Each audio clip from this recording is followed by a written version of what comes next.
This is Optimal Living Daily episode 2357 on Chasing Rainbows, Dreams versus Fantasies by Helene Massicotte of freetopursue.com.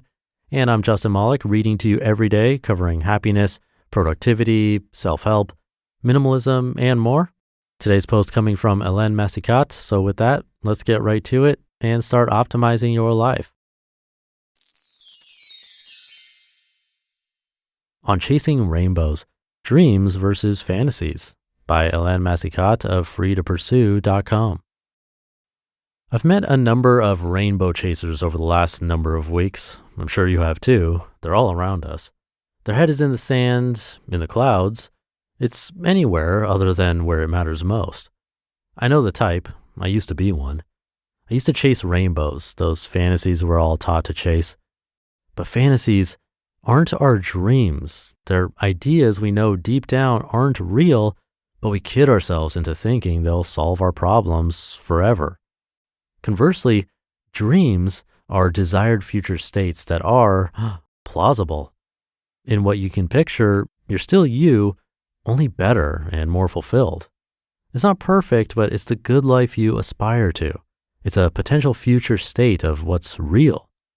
Here's a short list to help illustrate the contrast. Dream, a future state that's more in line with who we are and what we care about. We see ourselves achieve a goal that will make us see ourselves differently. We want the personal satisfaction that will come with achieving this dream. Our dream focuses on what we care about most, the feeling of being complete, purposeful. It's intrinsically driven. It's more about what we create than what we acquire. It's a state that's true to ourselves. We focus on a potential future reality. And fantasy, a future state that is perfect. Nothing is messy or out of place. We lust after what we can picture. It's surreal. It's our life superhero style. We want to achieve it because of how others will perceive us. The fantasy often focuses on aesthetics, the unreal, the empty pursuits.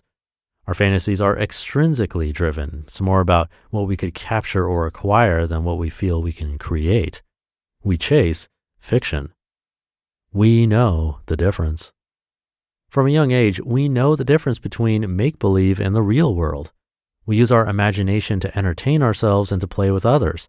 Fantasy is a fun form of escape. We get to be and do whatever our imagination can conjure up, knowing that we'll get back to more practical everyday matters once the fun is over. Fantasy is, well, fantastic as an escape from the everyday. We also start to dream about our lives at a young age too. We think about what we want to be when we grow up. We dream of being an athlete, a firefighter, a ballerina, a painter, a builder, a parent. The list is as varied as what we experience as children. Dreams tend to be an extension of ourselves and of what we think could be possible in our lives. Right or wrong, dreams have boundaries. Fantasies don't.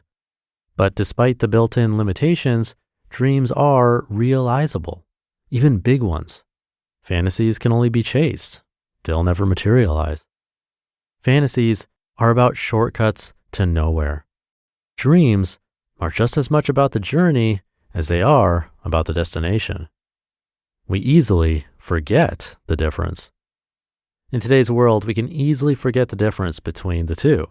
As TLC's 1994 song titled Waterfall suggests, we live in a time where we can become convinced that what we have in life and the dreams we aspire to aren't enough.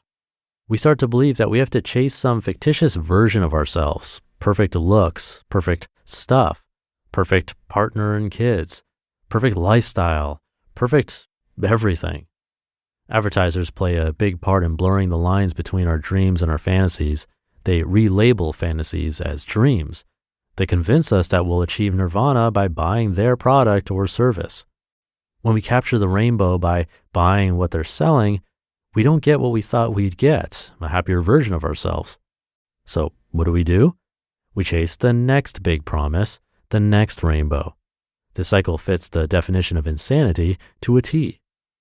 Advertisers need to play that shell game with us because a lot of what's involved in actually achieving our dreams don't involve their products. Our dreams are more real than any fantasy they can peddle. We get to have a taste of a dream every time we move towards it with some action, some step that gets us just a little bit closer. Best of all, we get to feel the satisfaction of working towards it because fulfilling a dream is just as much about the journey, the work it takes to get there, as it is the finish line. Working on our dreams feels good. It feels real. It feels like joyful. It feels like we're working on a better, truer version of ourselves. And fulfilling a dream makes us believe we can keep dreaming and achieving them one by one. Dreams are the true stuff of life because you can't live your fantasies, but you can and should live your dreams. You just listened to the post titled On Chasing Rainbows, Dreams versus Fantasies by Helene Massicotte of freetopursue.com. Thank you to Helene. She made a great point that we actually do know the difference between fantasy and real life. We always have, yet we can trick ourselves into thinking that they're the same or equivalent. It's funny how that works. But she had a great quote in there that I think sums it up and I'll leave you with for this episode. Fantasies are about shortcuts to nowhere. Dreams are just as much about the journey as they are about the destination. So keep that in mind for this middle of the week episode. Thank you for listening and being here. Have a great rest of your day, and I'll see you tomorrow where your optimal life awaits.